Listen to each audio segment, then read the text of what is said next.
tagapagbalita ang umano'y emosyonal na sitwasyon kung saan sinasabing hindi pa handang tanggapin ni Catherine Bernardo ang muling paglapit ni Daniel Padilla. Isang pangyayaring ayon sa naratibong ito ay nagugat sa mahabang panahong inilaan ni Catherine upang buuin muli ang kanyang sarili at hanapin ang katahimikan matapos ang isang masalimuot na yugto ng kanyang buhay. At habang dahan-daw ang inilalahad ng news anchor ang detalye ng kwento ay ipininta ang larawan ng isang babaeng piniling maging matatag sa kabila ng bigat ng kanyang pinagdaanan, isang babaeng natutong pahalagahan ang sariling kapayapaan at dignidad higit sa anupaman. Habang si Daniel naman ay inilalarawang patuloy na umaasa na balang araw ay muli siyang maririnig at mauunawaan, isang lalaking sa bersyong ito ng kwento ay sinasabing handang harapin ang nakaraan at akuan ang mga pagkukulang na minsang naging dahilan ng lamat sa kanilang samahan, ngunit sa kabila ng mga hakbang na ito ay inilalarawan si Catherine bilang nananatiling maingat at hindi pa handang buksan muli ang pintuan ng kanyang puso. At ayon sa kathang-isip na ulat ay nagkaroon umano ng ilang pagkakataon na sinubukan ni Daniel na makipag-usap ng masinsinan,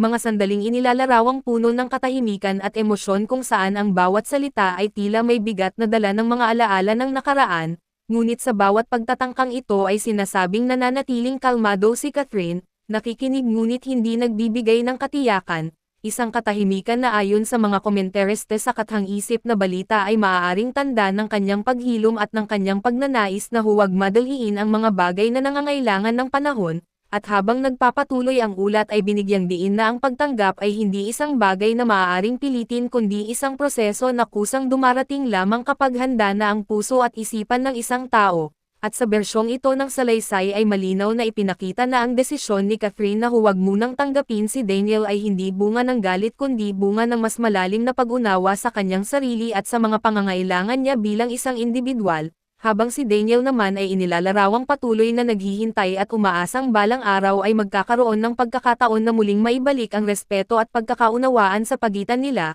At habang kumakalat ang balitang ito sa social media ay nahati ang opinyon ng publiko. May mga naawa kay Daniel na inilalarawang patuloy na lumalaban para sa isang pagkakataon, may mga nakaunawa kay Catherine na inilalarawang pinipiling unahin ang sarili at ang kanyang kapayapaan, at mayroon ding nagpahayag na ang tunay na pagmamahal ay hindi lamang nasusukat sa pagpupursige kundi sa kakayahang maghintay at rumspito sa desisyon ng taong mahal mo. At habang papalapit sa huling bahagi ng kathang-isip na ulat ay inilalarawan ang dalawang personalidad na magkalayong ngunit kapwa tahimik na naglalakad sa kani-kanilang landas, dala ang mga alaala ng nakaraan at ang mga aral na kanilang natutunan mula rito, at sa pagtatapos ng kathang-isip na balitang ito ay iniwan ang manunood sa isang mapagnilay na mensahe na ang ilang kwento ng pag-ibig ay hindi nagtatapos sa galit kundi sa katahimikan, at na minsan ang pinakamahirap tanggapin ay hindi ang pagkawala ng isang tao kundi ang katotohanang ang taong minsang naging bahagi ng iyong mundo ay maaaring manatiling alaala na lamang habang ikaw ay patuloy na sumusulong sa panibagong yugto ng iyong buhay.